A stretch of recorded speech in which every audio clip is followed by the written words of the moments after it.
Good morning, folks. I got a couple questions for you. So let me give you a scenario. You work for a company. A company pays you enough to live within the financial means of society, as long as you know how to live within your own personal financial means and you don't try to exceed them with paying unnecessary bills like financing cars and financing phones and financing other things. As long as you know within how to live within the means of what you're paid, you can live within the standard cost of living. As soon as you exceed that, you're fucked. And then you're struggling to survive and you're struggling to meet your bills. But you got this job. You like doing this job. You wanted to do this field, but the pay is just enough to keep you at the thing. Your first year comes up and you don't get a raise, but you don't even get an evaluation report. You leave that job and you go to another one. And the same thing happens there, to the point where you just leave the state altogether for better work. That's what's been happening to Arizona teachers for quite a long time. And as a whole, I don't feel sorry for them for one bit. Every profession out there has to pay out of their own pocket to be successful at that profession.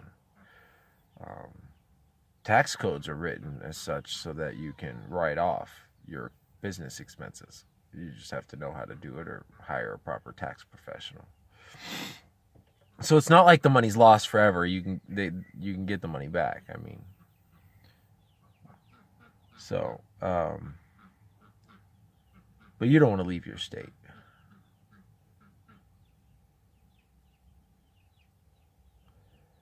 Here's the thing, folks. Raises are based on job performance. And right now, as a whole, if you graded all of the teachers in, say, Arizona as a whole, they're going to get a low score. They're going to get a low evaluation because Arizona's ranked 46th in the nation. According to the stats, the only reason Arizona's not dead last is because of 4 high schools that are considered 4 of the top high schools in the nation. So if those 4 schools just ripped them up by their foundation and moved them to another state, if those 4 schools didn't exist here in this state, Arizona would be ranked 50th in the nation. I'm positive there are some excellent and wonderful teachers out there that do deserve to be treated better and paid more. Referencing just here in Arizona, I'm sure there are. I mean, I had a few growing up. However, does that mean every single one of the teachers here in the state? The teachers got what they wanted. They got a pay increase. Well, we don't know if they're actually going to get it and where the money's going to come from, but they got what they wanted, and people are still debating it and still throwing a fit and still demanding more. And here's my point, folks. I mean, they threw fits, they protested, they acted like the teenage children in Florida, and they got what they wanted. Now, what's going to stop them from doing it again until they bankrupt the state or bankrupt the district that they're in, trying to get more money than what the district has?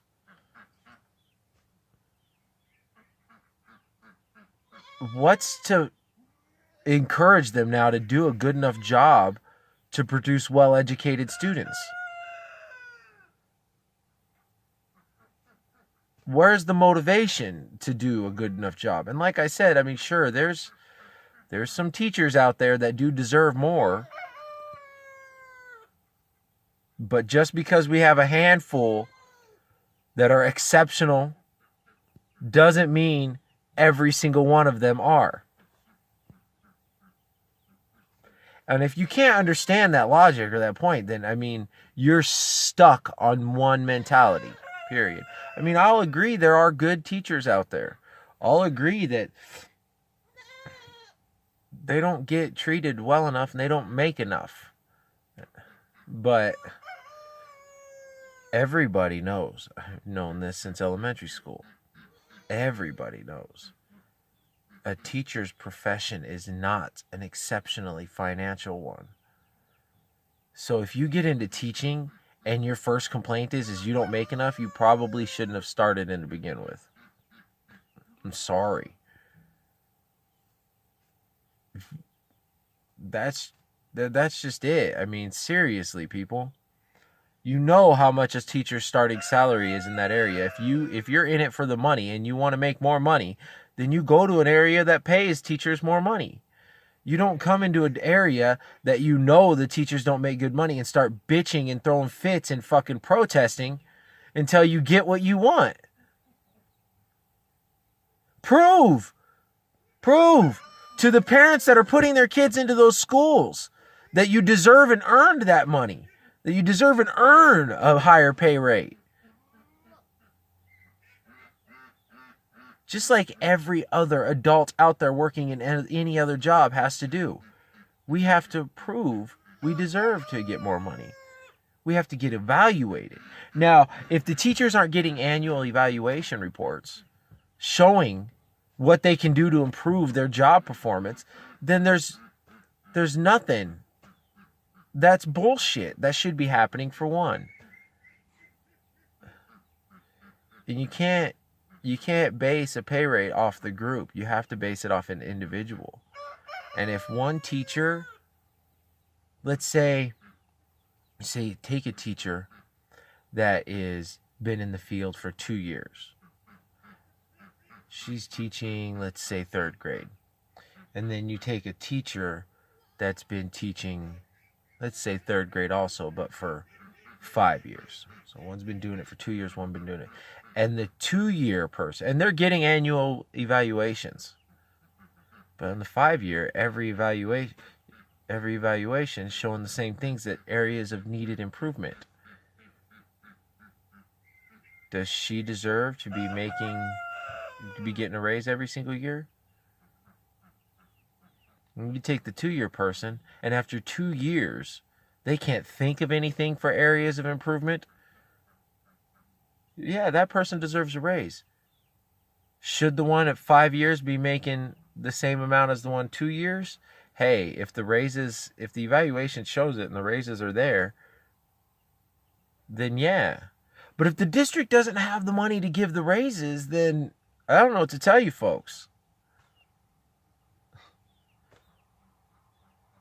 I don't know what to tell you. If the district doesn't have the money, then maybe somebody in administration needs to sit down and figure out where the money's going, where it shouldn't be going.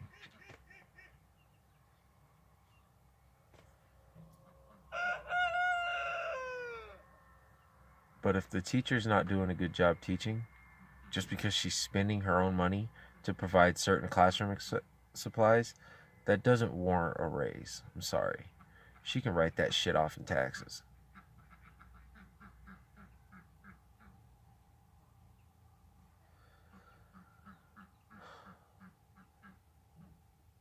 My sister used to be a teacher.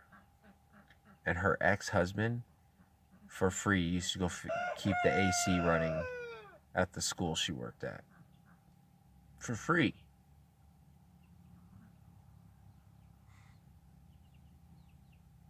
Not once did he bitch. Not once did he expect any money. It's what the school needed. Not once did my sister ask for more money because she had to provide certain classroom supplies. She was there strictly for the kids. And it was funny that they didn't renew her contract the next year and went with somebody else. But as a result, she's now her own businesswoman. So,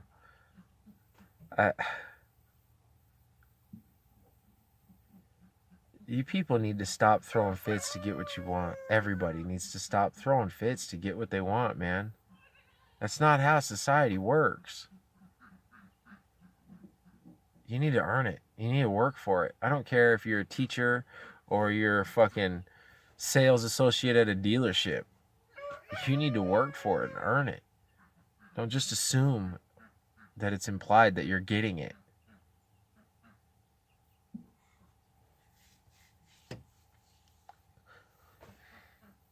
And I'm not sorry if you don't agree with me. But don't get rude with me. Don't ever get fucking rude with me. I have 3 rules in this world. First and foremost, you need to be kind and respectful and love yourself. And some people say that goes against Christian teachings, but if you realize the fact that if you can't be kind and respectful and loving to yourself, then the next 2 rules will fall apart and you won't be able to accomplish them either. And that's, you need to be kind, respectful, and loving to others. You need to be kind, respectful, and loving to the earth. Now, are we perfect creatures? Can you follow all 3 of those rules all the time? No, there's going to be mistakes. There's going to be people that break the straw. There's going to be people that push you over the edge. There's going to be situations that push you to the edge. But if you can acknowledge that you crossed the edge and apologize for it, then it makes you a pretty good person. You can love yourself, you can love others. If you can love yourself and you can love others, and you can love the earth, man. There's no reason to be rude to people. There's no reason to go around talking shit to people. I mean, unwarranted. Because let's face it, like I said, people will fucking push you to the point. Situations will push you to the point. And it's okay to break. It's okay to go off on a motherfucker. It really is. As long as you can acknowledge you were out of line afterwards. As long as you can apologize for that kind of shit. And if it goes to the point where you got to swing at somebody, hey, if you knock them out, reach your hand out and pick them back up. Not to hit them again, but to make sure they're okay. Acknowledge that there's no reason for that shit.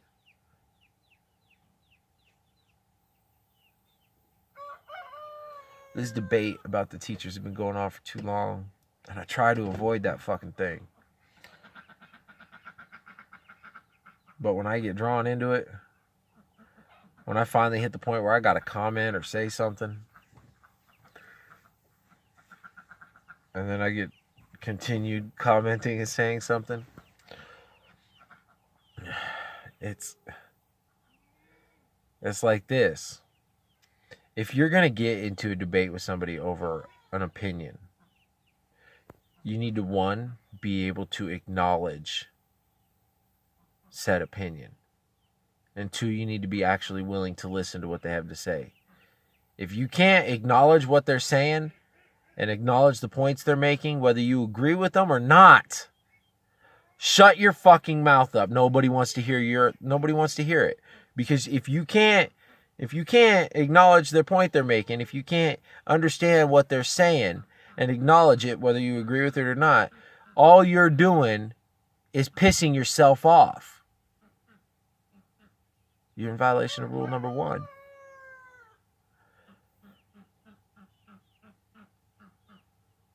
And if they're doing the same thing, don't carry on the conversation. I have a problem with that sometimes.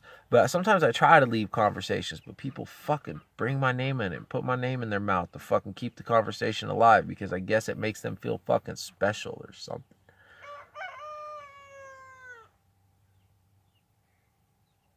Keep my name out your mouth, people. Unless it's positively. If it's negatively, fuck that shit.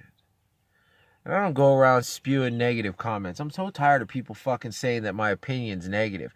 My opinion's not negative. It's based on fucking facts. It's based on freaking facts, people. That's not negativity.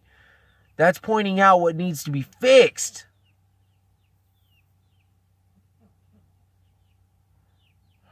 I got chores to do. I got work to do. I got other more important shit to do than to keep my sanity by talking to a screen. Let me hear your opinions. Let's keep it civilized. Like, share, comment, whatever.